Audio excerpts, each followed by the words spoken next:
Back with another episode of Circle of Trades. I'm Todd Studer and Travis Waldstein, Air Serv Heating and Air Conditioning at Waldstein Plumbing. Well, now let me verify this because you are still a franchise owner, right? I have not been fired by my franchise yet. Because some people may not appreciate that, especially if they're in certain parts of Texas. But I was down here earlier this week, but so we made it back. I'm not in jail. So, I didn't fly. I hate to fly. So stopped and saw some great people. Well, a couple friends of mine, actually, besides the fact it was an expensive week, it was a good week. So, well, if the wind is out of the north and you're driving from Iowa to Waco, you can just put a sail up and get there because it's not as if there's any hills in the way. No, it's pretty flat. It's great till you get to the Oklahoma-Texas border. So if you ever been down 35, there's that Windstar Casino there at mile marker number 2 in Oklahoma, and it's like from there south. I mean, the between the construction and going through Denton and going through, and then hitting, of course, I went through Fort Worth basically to go to Waco and just hitting that. I don't know what you want to call it. That bridge nightmare, I guess the best way I describe it for driving down there. It was, it makes me appreciate being around here in the interstate system we got here, and the fact that there's not 20 million people in our backyard. So it's nice to be, we want to grow the community, but I don't want to be that size. No. I'm good. I'm good with what I'm good. We grow, next 20 years, maybe 15, 20,000 people. We don't want that. I mean, we do not want that kind of growth. It's just nuts is what it is. So. Well, when you start getting into millions of people and I finished high school down in Georgia in the Atlanta area. Now where I was at was still rural at the time. It's not anymore. No. There was huge news when I was a senior in high school down there that the town of Decula got a Dairy Queen. Oh man, we're all grown up and all of this stuff. And now, there's no difference. You can't really tell. And it's just one subdivision after another. It's all city. It's what do they call it? It's basically, it's a concrete, it's concrete paradise, I guess is the way to describe it, so I don't know. Then you drive down and, go by the Texas Motor Speedways, you go down through there and you look off in one direction or the other and you see all these cookie cutter houses. I mean, just subdivisions of them. And it's just like, okay, yeah, you could go 3 doors, houses down. And it's going to look just like your house. And the key works, you might be able to go to bed because they all look the same. They're the same color, the same tone. I'm like, I don't know. I like a little variety in my life. The bright orange is a little bit of variety. I'm assuming that the developers just really love to play Monopoly and they wanted everything to look like when they stacked houses up on a property. And you look when you see the roof lines and they're all exactly the same. And it's just this track housing, row housing kind of thing. Not my deal. I don't care for that. 100%. I don't like it either. I mean, I understand growth, but there's something about creativity. The thing I like about Council Bluffs, rural resident, there's a lot of rural residential. I know we have a new administration in office, so I won't speak to them, but our previous city administration, and I know this fairly well, that they we're into all this urban design and it has to look like this and it has to be like that. So, when we brought up the heaven forbid Dodge Riverside or these plain communities, it has to have the look. It's kind of like the light the light almond or whatever it is, the teen colored cabinets of the 1990s or the shag carpet of the 1970s. And in 2025, both of them look pretty terrible.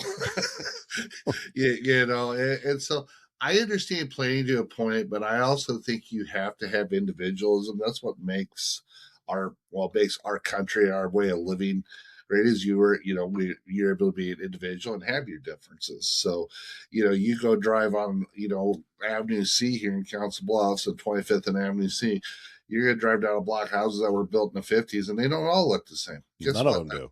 Okay. Yeah, they're all different. that's fantastic. You want to, you don't have to be uniformity. Individualism is okay. It's not a problem. Well, on the flip side, though, the young people that the city is trying to attract, that is their thing. And Mm. that is what it is that they like. And you and I have are turning into a couple of crotchety old men. That, things that we used to say about the generation ahead of us when we were that age, we are now doing the Well, exact same thing. And, yeah. yeah, we are the crotch shield old guys. There you go. That's all what it is. So, But as I said, the young people, that's what they like. And I don't know. I think that we do have to cater to them somewhat, while at the same time we can maintain the history and we can maintain. There's a place for those that like that individual look per house. There's plenty of places that we have that in Council Bluffs. I lived in one, and I lived in a neighborhood that I loved the neighborhood. I didn't care about the sloped driveway because I busted it more than once after a snowstorm. But and none of those houses looked alike. They were all a different plan, and you had to go a long way before you found it repeated. yeah, go up Harrison Street, and off Harrison Street both directions. Back behind Jenny Ed, where they've got it's an older subdivision Mm-hmm. where they got some huge. I think at one time some of them were doctors. I think Jenny Edmondson still owns a few of them hospitals. They're like doctors' residences or whatever that work in the hospital. But you go drive up through, and there's so different variations in the their custom homes. They're created, they're individual. I mean, they have some neat attributes to them that you're not seeing in today's construction. Of course, code obviously dictates some of that too, but but a lot of people are attracted to that. That's why people like farmhouses. Not every farmhouse in the country is the same. Mm-hmm. I owned an American 2 square farmhouse that was basically ordered out of the Sears catalog in 1910.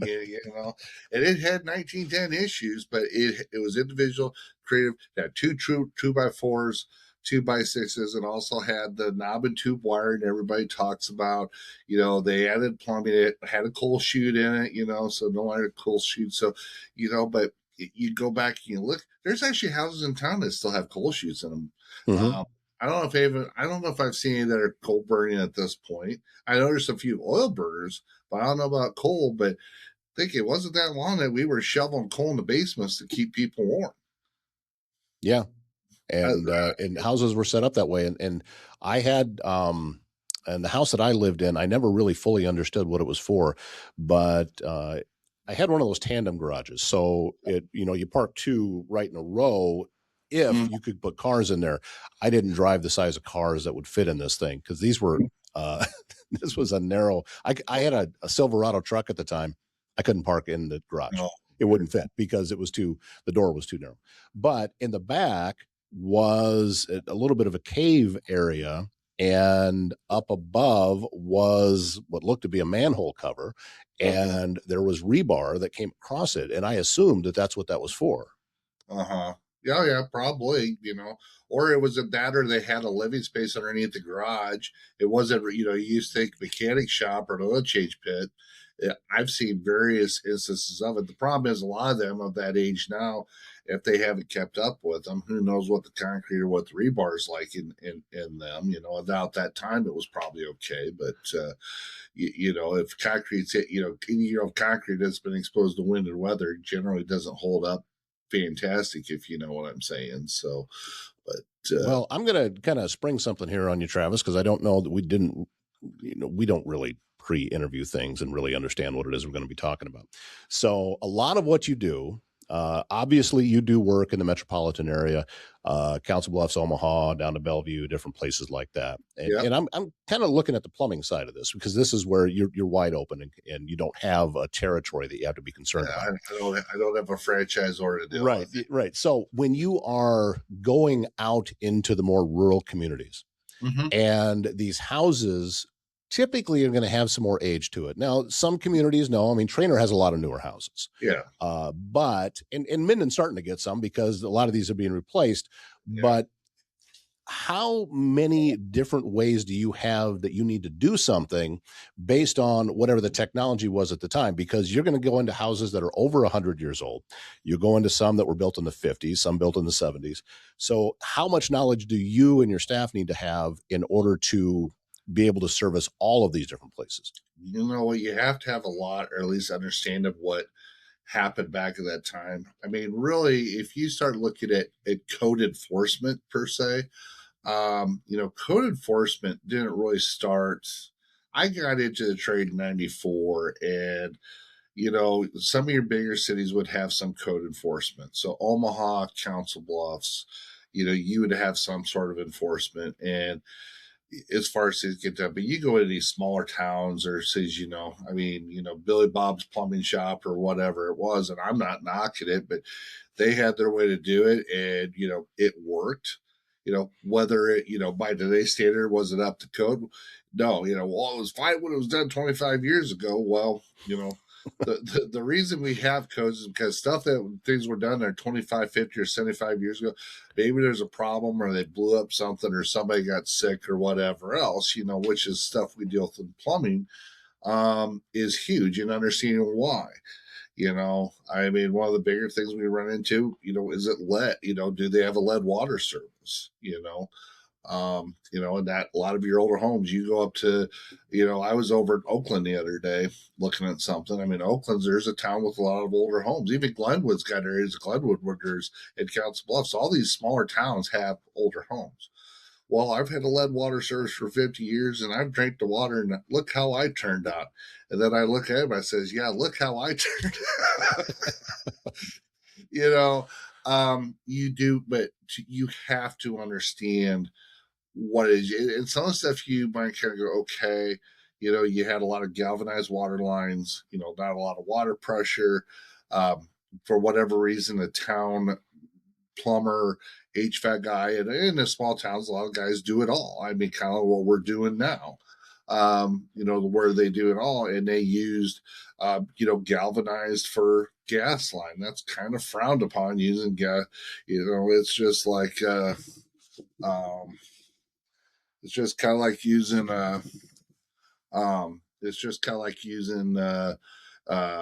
copper line for natural gas. Now you can use it for propane, but it's really frowned upon for, natural gas. So when you go into a home or a business, with that is huge. I mean, that's really kind of a big thing that we have to look at and understand. Chimney stack or vent stacks for plumbing in a house. We're doing a house down on, I think it's Apache today, and this house was built 1940s, to where the stack, it was a cast iron stack, and of course, they led the lead plus up. Well, the stack broke and fell in, so we got to go back in and replace the stack. Now, obviously, it's lead, so you have to deal with that. Or sometimes, asbestos. That's the other thing you got to run into. So, and realistically, it was the technology of the time. Did it work? 100%. But, things change. We find out that, stuff we did maybe wasn't safe, or, there's issues with it. Even PVC, we use PVC every day for HVAC and plumbing. We use PVC for venting furnaces. We use it for condensate drains. Of course, on the plumbing side, you use it for drain waste and venting of appliances.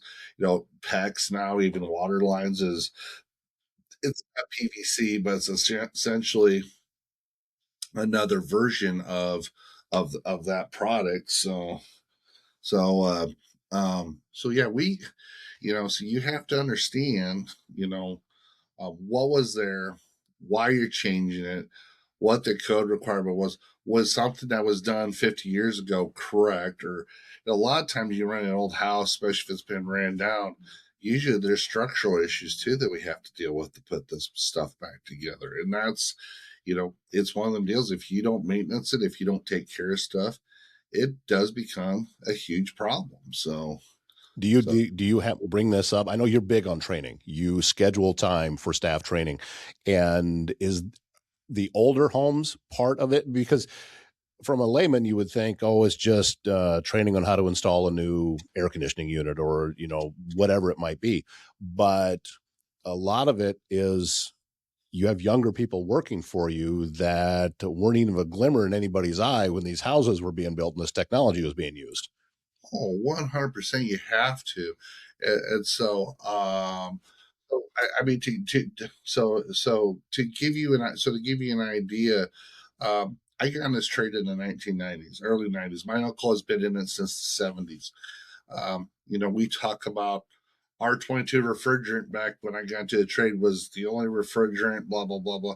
Well, now R22 is being, and if you have someone come new into the trade today, if they see an R22 unit, in their mind, it's time for them to replace that unit because it's R22.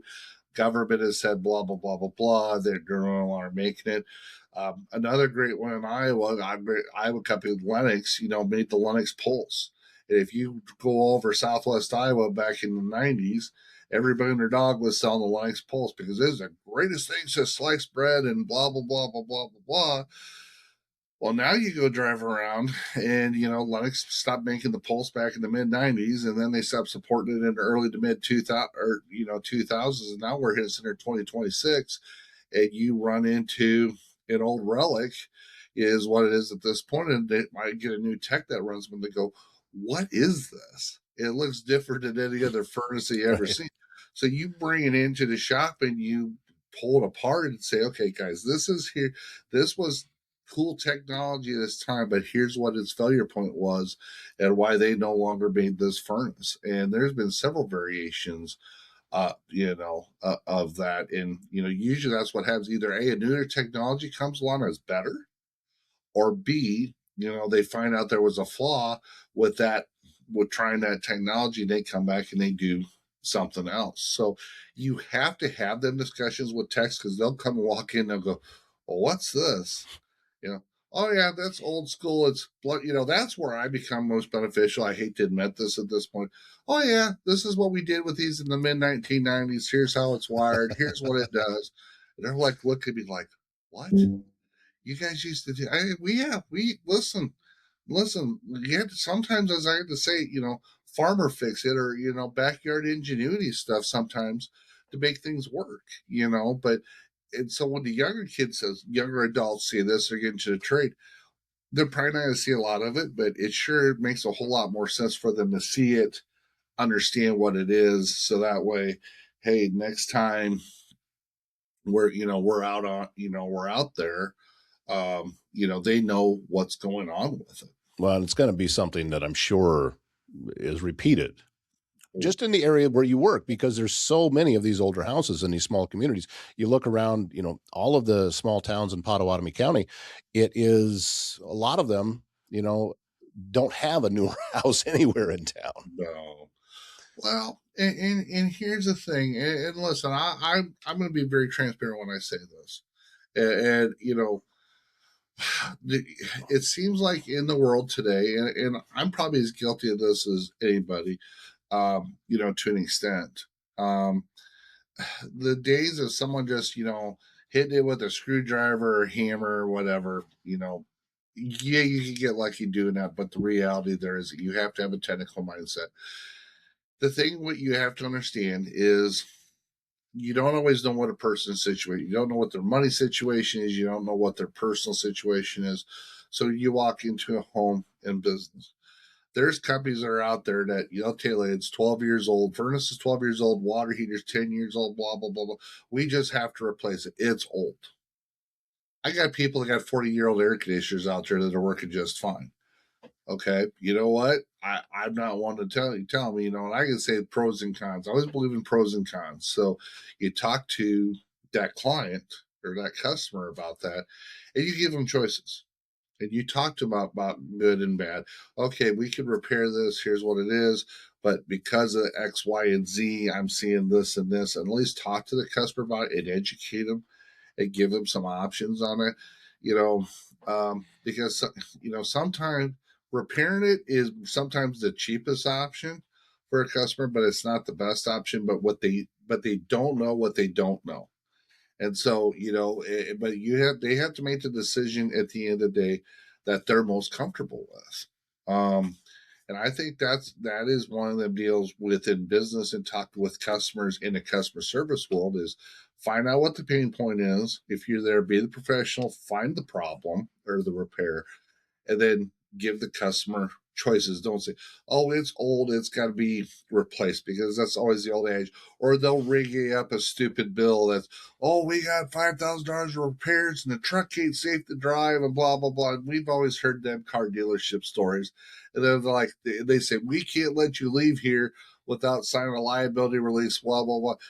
Nobody wants to be in that boat. You know, with what we do, um, I don't like to shut off. I, I've never, I mean, I've had air conditioners go bad and you shut them off because the thing don't work. I have had to shut people's furnaces off when it's really cold because it's not safe. You know, it's like, listen, if you keep running this thing, you're gonna kill yourself or it's gonna kill you. You know, I mean, and unfortunately, well, it's cold. Yeah, it's cold, but you know, if you're dead, you're gonna be cold too. You know, you have to have that discussion, and so when you have that discussion, you also have to give the customer, you know, it out, or at least, hey, you know what? Hey, this furnace is out. It's whatever. We got temporary heaters. We can do this. We can do that for you. I want to empathize and help them because usually what happens is it's a panic situation, and I get it. I mean, listen, you know, when my power goes out in my house, you know, it's like the world comes in. My wife can't do ancestry. I get it. You know, You don't maybe. you don't have a generator hooked up directly to her computer and Well, being able to handle the internet? I have a generator that runs my property. Yes, I do. So I do now because after 2021 or 2022, we were without power for about 10 hours, and it got my house got down to 53 degrees. And I was at work all day, and I came home, and the power had literally just came on, and she was mad about it. And I'm like, I tried to tell her for years, let's put a generator in. You know what I didn't have to do after that night? Talk to her again about putting in a generator. So, um, but you know, people want choices. People want choices. People want, you know, you want to give them as far as being a decision maker and see what's best for them. Listen, if a 20-year-old system is working fine, or you know, piece of equipment, I'm not going to tell you have to replace it. You know, I mean, if it's in great shape and it hasn't hardly been used, or you take good care of it, it's like anything else. You take care of a 30-year-old car, you know, and it looks great and it drives great. Yeah, you're not going to go take that thing to the junkyard. It's worth something. But there's also a time to where, you know, there's an economic sense and then there's a economic sense of doing it, but there's also a financial position where you're at. I mean, if you just lost your job and there's no income coming in, you owe money to everybody in the country, guess what? Buying a furnace is probably, or a water heater or whatever, is not in your future. And so you have to be empathetic to understand that situation and, you know, understand that not everybody lives in the same moment that you do. And that's the sometimes it gets to be the interesting part of our trade. Do I love it? You know, it's the hard conversations, but it's no different going to the doctor. It's no different going to the dentist. It's the part of the world that no one likes bad news, but you know, if you have a solution, it makes life a lot easier. At least to give the people a choice. So, Yeah, meeting people where they're at. I think yeah. that's it should be a rule for just about anybody in any business. Mm-hmm. You know, Wait, listen to what their needs are. well, listen to what your needs are. And here's the deal. You know what? If I have a customer that spends, let's say I'll just throw a number, say $200 every other year with me. He's got a 10 to 15-year-old system and he knows he's got some issues, but he's just going to spend a little bit here and there and it runs and he's okay with that. Listen, I'm not going to be one to badger him for that. You know, if he calls me in 10 years after he spent $1,000 with me and he wants me to do X, Y, and Z, you know, that means just as much to me that I've built a trust and relationship with that customer or that person. I mean, they're a person first and they're a customer. So that we've built a relationship. Hey, they trust me. They know I'm trying to do right by them. And, you know, I mean, that doesn't always happen, you know, but you like to think if you're doing it right, it's just, it's a way to do business. But unfortunately, I think sometimes I think it's forgotten. in all business. It's not just HVAC or plumbing. I think in any business, you're a customer, you're a number, but at the end of the day, no offense when it says, if I got 1,000 Todd Studers that I'm doing work for and doing stuff for, and you provide a good experience, well, hopefully, them people are going to tell their friends and family, and that hey, this is how they do business. And anybody that's worth a salt I think, tries to do that. But man, there's a lot of big money between private equity and corporations, and that want to put a lot of stuff out there, if you know what I'm saying. Now, I've been doing a lot of episodes on both of my shows that I do about business and doing business in a small town or doing business in a smaller community. And one of the things that keeps coming back over and over for me is if your metric is nothing but money and you focus on that as we are successful because we hit X amount of dollars, or we are a failure because we hit Y amount of dollars, you miss the point to the whole thing. Such as with what I do, I am an online media outlet. And if my focus is nothing but sales, then where's the content? Mm-hmm. Where's the focus with that? For me, the money end of it, like you're talking about, is there if I'm doing everything else correctly. Mm-hmm. That is a barometer for me to be able to tell how well my content is doing. It's not the barometer itself. Yeah. So, that cannot be the goal. It has to be just the result of it. And that's the way that I approach things. Otherwise, it just turns into, well, I need to spend 8 hours a day selling. And what am I doing? What is it that I'm selling? Well, I don't have anything to sell, but yet I keep trying to sell it.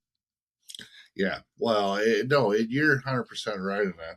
I was going to make some remark about the Falcons, but I'll leave you alone this week. Oh, please. Yeah, I'd appreciate that. But no, in all seriousness, no, I saw this. And listen, I don't read a whole lot. I mean, if you want to tell me to read self-help books and all that stuff, I got news for you. Keep your books. If you have an audio series, send it to me because I'll listen to it. Right. But if you want me to sit and read it, these eyes here, only read so much. And it's like, okay, I can only do so much. So just, that's kind of where I sit with things. So, but when it comes to, like what we're talking about here, you if it's about money first, it's a problem. But here's the deal: it's like if you're a person. Listen, if money is a driving factor behind why someone wants to come or go, I get that.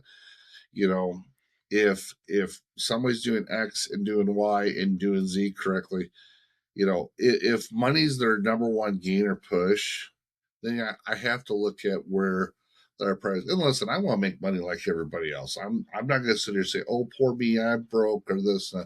You got to have money to live. And listen, it's a hell of a lot easier to do stuff when you have money versus when you're flat ass broke. And I think everybody's been there at that point in their life. But if money's your only goal, you're going to be a pretty miserable person. Dollars are important, but are they profitable dollars? What are you doing in the community? What are you doing for your customers? What are you doing for your employees? I mean, in my company here, look at my W-2, I'm by no means the highest paid person in the company. My wife's always been the breadwinner in our house. I will tell you that. We've been married for 29 years, and she's always made more money than what I do. Some people would have a real ego about it. I don't care, but there's lots of other things that I bring to the table. Believe it or not, my wife might tell you some days not, but she has told me that. Yeah. yeah. I'm not sure if it's my good looks or my charm, or my political views, but that's a story for another day. So, but I mean, realistically, what do you bring to the table? Why do your employees work for you? And so you have to, I think, just in business and how the way you operate. I mean, Todd, people do business with you, but not because you're a Falcons fan, and not because you are a medium. You're not out selling, we could do this or we can do that, if you know what I'm saying, as far as your sponsorship stuff. You left a word out there, by the way. They don't do business with me only because I'm a Falcons fan. Yeah, yeah, that's right. Yeah, Yeah, that's right. Okay. it's part of it Yeah. because they see the good taste. They understand just how important it is to want to put your loyalty behind a quality organization. So they understand all of that, but it's not just that. That's spelled with a KW, right? Quality, KUALIDY. Is that how that's spelled? So no, but in all seriousness, they do this because of what you bring to the table, because of what you opt for what you, and you know, like I said, Lord knows I'd love to give you a bad time. I mean, I'm always teasing you, you know, but realistically, you bring value to your clients, and you generally the people you deal with, they don't care how much you know until they know that you care. Does that make sense? Yeah. I think that's how you do business. You know, you could be the best podcaster in the world, but if you don't give two hoots about the people you're working with, you're not successful. You haven't, you haven't, turned, your morning coffee and your podcast room we started 2 years ago. We were sitting there talking about, can we get an app for that's all the Council Bluffs teams, and can we do this and can we do that, and how do we put this together? We sat a Saturday afternoon in a bar here in Council Bluffs and kind of talked about that. Mm-hmm. And now you look at 2 years later, you're kind of okay. You got a sports show that you're developing, and you've also got, you've teamed up with Kyle and his media stuff, and you've grown this to a point to where, where you got local stream media, and I got a smart ass nickname for it. Yeah, I know. Elias, that's what happens when you hang out with plumbers. They come up plumbing humor. But in all seriousness, you take a look at what you've grown with that. So you got people doing their individual podcasts. You got your local roots. You got your morning coffee. You got your Mills County. You got a veterans deal. 2 years ago, when we were sitting there at Barley's in Council Bluffs, we're kind of talking about this app. I don't know if this is what you envisioned, but No. I gotta believe what you've done is way beyond that. And the reason you'd be able to do that is A, people know you care. B, you put out a good product. 3, you don't judge, although you should probably judge me a little bit more harshly. But, but I mean, what they see on here is what they see when you're out in public, when you're with Diane, when you're doing your other stuff that you're doing. And so, and that goes a long ways. They may never spend a dime with you, but if someone walks up to you, let's say you're down at the chamber in a coffee, says, "Oh yeah, you're the guy that does that daily podcast that I watch every day," or "Yeah, I heard you talking to so and so." Yeah, so they may not directly spend money with you per se, but you have someone that got their attention, then they're going to do business with them, which invariably, hopefully, will come back to where that people want to do more content or more business with you guys. And I say you guys because you got Carlene, obviously, and you got Kyle, and and it's going to continue to grow. I mean, from where you're at, I know 2 years ago you weren't planning on having a staff of 3 and being in a bougie office on the 3rd floor of the Willow Building and be like a mini celebrity at Council Bluffs. I don't think you saw any of that. Am I right or am I wrong? No, my career has always been walking through doors that I didn't see when I started the path. Mm-hmm. And you and I have talked about it before, that when I first formed a company, Todd Studer Productions, I went down to the courthouse and I filed the paperwork and I paid them $5, I think, in order to be able to do that. The only reason I did it was because the bank needed that for me to open a business account. And I wanted to be able to keep my business money and my personal money separate because my accountant said, "Hey, you need to do that." Yeah. So open a business account. I was doing audiobooks back then. Mm-hmm. And the money that was coming in, that's where it went. And that was what my job was. I was auditioning for audiobooks every day, and I would record audiobooks as they came in. And that's what I thought I was going to do. And then the next thing I know, I started talking to the Chamber of Commerce at Council Bluffs about hosting a podcast for them. When I first started doing that, I did it for free. Mm-hmm. I didn't charge them for it because this was something that it was brand new for me, and I didn't really have a good understanding and didn't feel like I could effectively charge for something that I didn't know how to do myself. But we Mm-hmm. figured it out pretty quick. And I figured out that, hey, this is all the same muscles from when I was doing radio. There's really no difference. I'm just not playing music 24 hours a day. You And don't have a station manager telling you should have played that commercial in 3 minutes and 30 seconds and not 3 minutes and 40 seconds. You cost us 10 seconds of advertising time. yeah, you can, that's a whole nother conversation that I'm trying not to get sued. So, No, but I mean, no, but anybody that you yeah. talk to in radio, I listen to I watch your podcast quite a bit in the morning coffee, but I listen to the morning rush over in Des Moines. Travis Justice and Ross Peterson, they both came from. They do a good job, by the way. I like Travis Justice. Yeah, I think his show's good. Yeah. yeah, you know, and so I listen to their stuff in the morning because I'm a sports guy. I'm a Hawkeye fan. I like to hear about Iowa State, what's going on, and they're in. Well, Travis is in Omaha, Ross is in Des Moines, but you know they got a pretty good pulse of what's going on in the state of Iowa. But you know they talk about the days when they worked for KNX or WHO and Mm-hmm. KXNO and all that.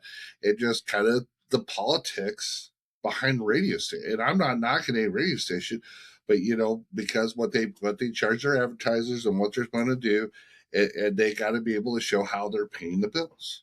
Well, here's what just was just described to me a couple of weeks ago, and I don't care. I'm not in the industry anymore. So if you are still in radio, I know you're going to argue with me about this, but this is reality. Advertising on a radio station is the same as going duck hunting and going into the duck blind, sticking your shotgun through the top of it, pulling the trigger, and hoping ducks are flying over when that happens. And that analogy was said to me, and I said, that is spot on right. Yeah, absolutely. You know? No, but if you sit there and think about it, no, it is. And so, yeah, instead of this empty target, you know. Right. And you spend enough money so you can pull the trigger enough times, and the chances of you hitting the ducks increases. But that is the model. Yeah. Where what I do now is targeted. Yes. What I do now is we can actually track that 90% of the views that we get are coming from the market from which the show is intended. And the other 10% come from within a driving distance to that market. We don't get views and interactions from places outside of the area. We are hyper local, and this platform works for that. The only reason you would is from somebody that's from the area that maybe doesn't live here now, but wants to be connected. Mm-hmm. You know what I'm saying? I mean, I'll call for what it is. I mean, I grew up listening to WHO when I was a kid and growing up. And so I bring them up, but you didn't have a lot of options back then either. Where you were at, you probably couldn't get KKEZ out of Fort Dodge. I mean, we could. Fort Dodge, because that was the one we all listened to. Yeah, so if I wanted to listen to FM, depends if I want to listen to Rush on AM or right. Rush Limbaugh or whatever I'd like to listen to. But it wasn't the platform that it's totally changed from what it was then to now. You didn't have the choices. I was a Hawkeye fan. I still am a Hawkeye fan. So you know what? Like I said, I know more about what's going on in Des Moines, Iowa City than I do Omaha. You know what? I'm a mile from Omaha. So, that kind of gets you an idea. I know what's going on in Council Bluffs. Care less really what's going on in Nebraska, in Omaha. It's just because of who I am and what I want to follow. It is no different, Todd. If you've got a friend that's a podcaster, I know that in Nebraska that has her show, guess what? She's talking to people in Omaha and Bellevue and Auburn and Columbus and her areas, I don't know if it's the same. It's probably a similar format. I'm sure it's not the same. No, her model is a lot different, but it also works very, very well. And her name's Sheila Jenkinson, by the way, and the podcast is called Growing Small Town Nebraska. And the philosophy is the same. Hers is audio only, but she's also ex-radio. Okay. So she comes from the same cloth as me. Sure. And that's why she is able to reach small towns the way that she is, because her career was there. And it's different. It's a different beast. When you're talking to people that live in a small market, they need to know what you're doing for the community before they're ever going to spend $1 with you. Yeah. Well, that's what I say. You do a good job. We've talked about Carly a little bit, with getting down into Mills County. And, I know I was on her show. I did her show last week. It was last week or 10 days. Her and me sat down for, 45 minutes and do that. And a lot of these small towns, small places are one half a voice, and what you're doing with your program, and even with my podcast, it's a voice. Doesn't mean you're always going to agree with me. Not everybody's going to agree with you, or you have somebody on the show that I might say, well, why you got, and I'll tell you, so why do you have them on the show? And I've had that conversation with you once or twice. So, Yeah. but You may have it again soon because there's a candidate that's running for Senate that's scheduled to be here next week. oh, really? So, And I have no idea how that conversation's going to go, but also my job is to let him talk so people can hear him and can make up their own mind about what it is that he believes in. That's my job, is to just to be a platform for somebody. well, and that's what it is. But people want to know it's going to community. And listen, everybody's right from their own perspective. I might think they're full of it. You might think they're full of it, but everybody's right from their own perspective. Everyone's right to their opinion. Now, how you express it sometimes. I've been guilty about going a little bit off the rails a little bit, but No, it's just who I am. But the thing is, the platform is there and how you use it, socially, and how you talk to the people. And so I think it's pretty awesome. So, well, it's a high compliment, and I do appreciate that. All kidding aside, or we like to joke around with each other, but I also know that when it comes right down to it, you have my back, and you always have, and I am grateful for that. And that goes past, any sponsorships that you may have on my show or any referrals that I send your way or any of that stuff. That I know that Travis is a guy that if the chips are down, I can count on him. And we should all be so lucky to have folks like that in our lives. So from me to you, thank you. and nothing else, he can get you to laugh. Yeah, usually it might be a really uncomfortable laugh, but like when your fiance stand there and I'm making some snide remark like I did eat 3 this morning. Yeah, a little bit. And I won't repeat what you said, but I did tell her, and she laughed pretty hard. So, I got something else I want to talk about here that I was listening to the other day on the radio. So, what do you got? Okay, I talk about podcasts. There's some guys out of Muscatine, Iowa. They run a podcast called Barn Talk. They do a weekly deal. A couple of melon farmers over there. Yeah, they're like big, like 240-pound pigs. Okay. Hog farmers, whatever. And so they got a show called Barn Talk. They have various people in the industry. No, I'm not a farmer. I've got family up in Northwest Iowa that farms. But the way I look at my business, I look at my business. It's not farming, but there's a lot of similarities to it. Just kind of like it's one of the things I like football real a lot, especially Iowa football. And sounds terrible. I'm going to go on my bias here. It's because it takes a lot of grit, it takes a lot of work, it takes a lot of determination, and it takes a lot of money to put a product out on the table that is going to work and generate revenue and do what it does. And so when things go great, it's fine. When a part of it fails or doesn't do well, what do we got to do to fix it? As much as I can talk about the Iowa offense in 2022, about how it was the worst in college football, there's things in my business that I can look at that say, okay, if we really could do this better, it would help increase for not only for our customers, but for my techs and for the company if we could do this better, if that makes sense. And so they were talking about a concept, with farming. Farming's tough. I mean, listen, you got land prices, you got, hogs or cattle, depending on what you're into, and you got machinery, and listen, it's all high dollar stuff. But they had a gal, and I've actually got her deal up there. Her name is Mary Jo, and they were talking about farming. Where are you at, Todd? There you go. It's called farming without a bank. Now, I'm sorry, my friends that were at Edward Jones will probably cringe that I even talked about this. But I was sitting there driving, and this gal was on for about an hour and 40 minutes. And she's been doing this for a few years. And it was a very interesting concept from a money perspective, as far as how, as a business, how you can leverage, money that you have saved or that you can have involved into the business and how you can use to help develop wealth in the business, and how you can use generational wealth.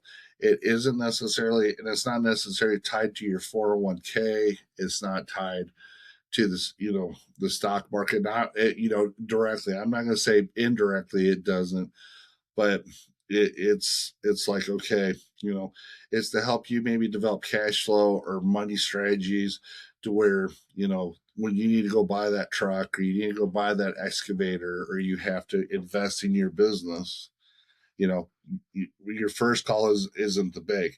If you've got the money set aside, can you borrow from yourself? And I'm still learning about this as far as a process, and it's probably going to go a bit against anything that a sort of normal investment advisor. And I've got a friend of mine that listens to this show that's going to shake his head and goes, what are you listening to?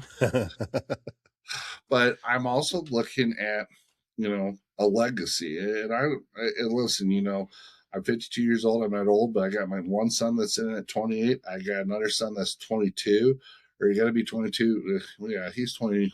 Yeah, he's 22 or be 22. And, he's going to want to be involved with the business. There's a lot of private equity out there that are infusing cash and capital into businesses. And I'm not saying it's bad, but honestly, I don't like borrowing money from the bank any more than I want to go into a private equity situation and be owned by somebody else. Mm-hmm.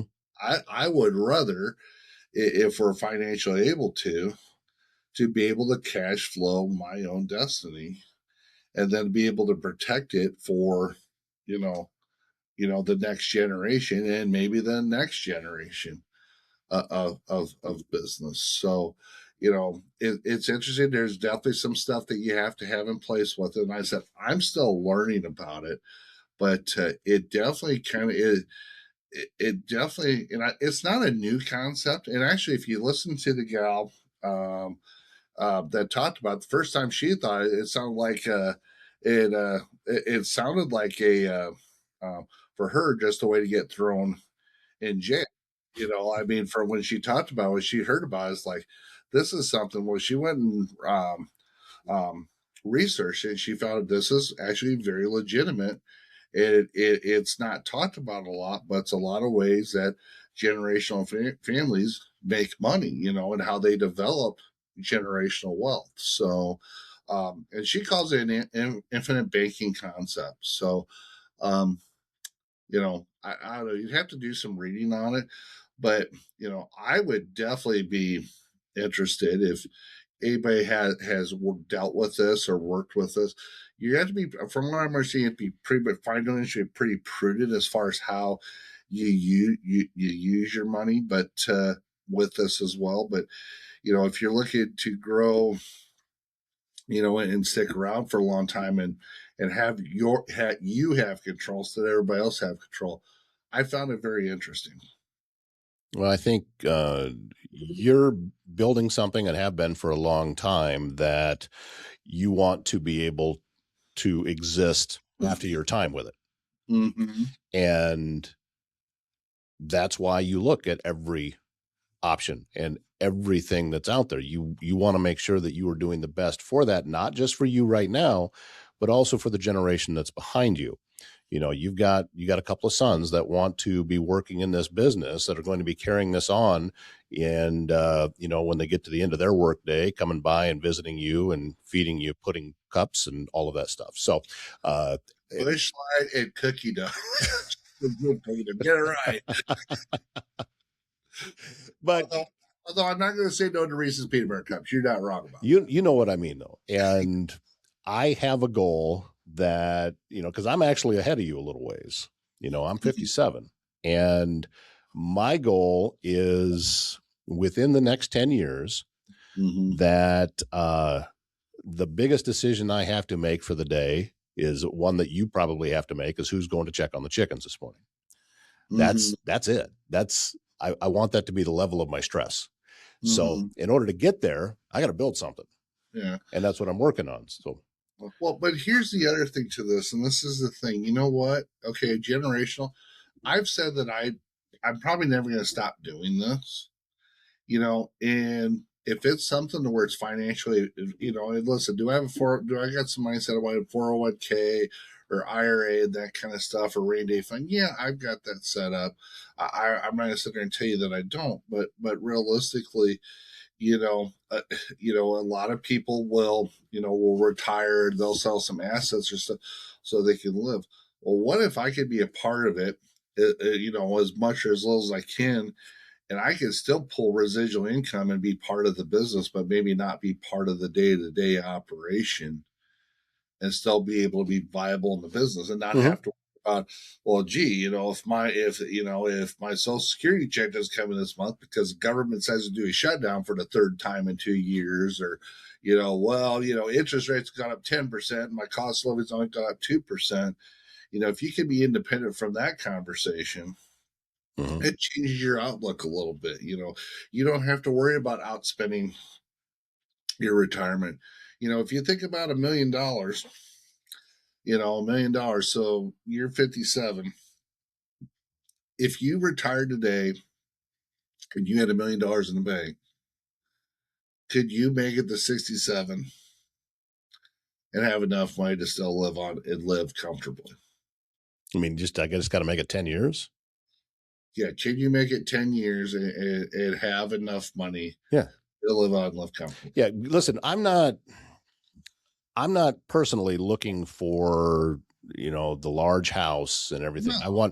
I want a small property, a couple of acres, a small house. I don't need a big one. And I just want to work on that property for the rest of my life. And I want to, build I saw a picture of some people that had some chicken houses and ducks and stuff, and it looked like an old West street. And it was just miniaturized. I thought, this is cool. That would be fun to build. And to just constantly be working on that for the rest of my life. That's my goal. I actually, my partner here in crime, Kyle, was asked me this morning, said, what's the number you're looking for? And here's the thing. I said, I hit 10,000 in passive income a month. I'm out of the grind. I'm not saying Yeah. I'm retiring, No. but the daily grind for me at that point is over. And that's passive. That's stuff that I don't have to actively do in order to bring revenue in. Because right now, we are creating a business and it has more shape to it than it did even 6 months ago, Oh, sure. but it's still mostly a to-do list. Well, yeah. You know, My point being is, I'm not judging if you be and how cheap or whatever will live in 10 years, but if you start taking a look at, the cost of living just increasing, let's say it's 5% a year. It could, some years are less, some years are more. Fuel gets up, taxes go up, everything else. And so you start taking it to look at the money aspect.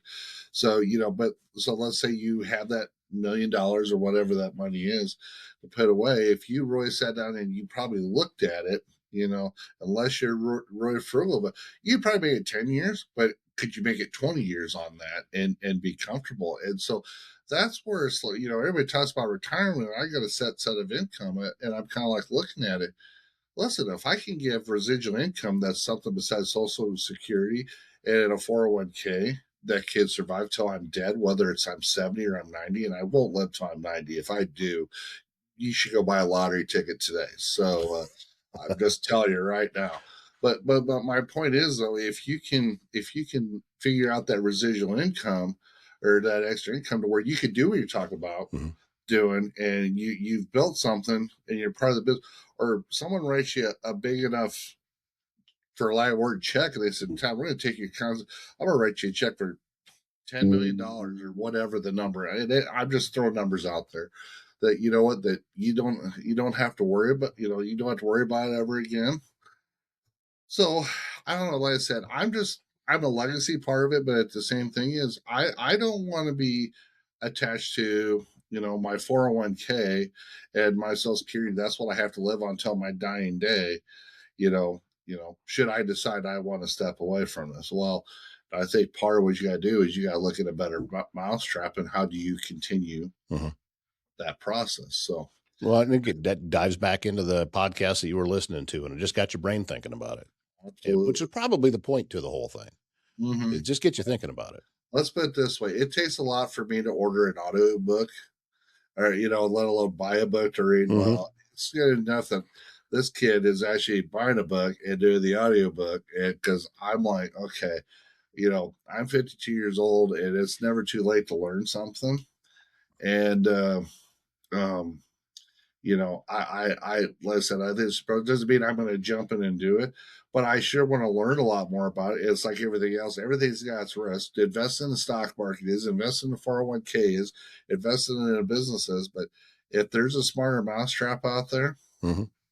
I'm okay with it. So, well, that's some pretty heavy stuff for as we're recording this the day after a snowstorm, and the only one we've had this year. Yeah, that's all right. We got more than 7. We got 7 inches of snow or whatever it is. I don't know. So. I heard Council Bluffs the city officially reported between 8 and 9. Okay, that's what they posted. That's in town. But this particular storm, you didn't have to go very far, and the numbers tended to drop dramatically. Mm-hmm. It's a little bit higher than I think a lot of the prognosticators were calling for, but and this is one of those events that when you hear the whole Omadome thing come up, they don't talk about this one. Yeah, they're not going to mention the fact that, we got more snow than what they called for. Yeah. They only pay attention to the ones that fit their existing narrative. Well, like I said, yeah, Omadome. No, don't get me good. That sounds like train tracks. That sounds like trolley discussion to me when you start talking Omadome. So by the way, if you want to go ride a trolley, if you want to learn about a trolley, go to Phoenix for a couple. Drive through Phoenix one night with their trolley and all that. So don't get me going on that subject. So.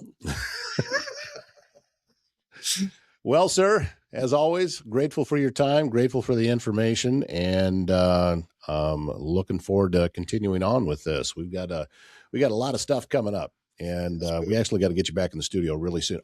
Really soon, because there's something we have to create. So. I got a face for radio. Keep that in mind. Yeah, well, we'll just use your voice. All right, sounds good. All right, and thank you for watching this episode of Circle of Trades. We're back with another one very soon. Until next time, take care.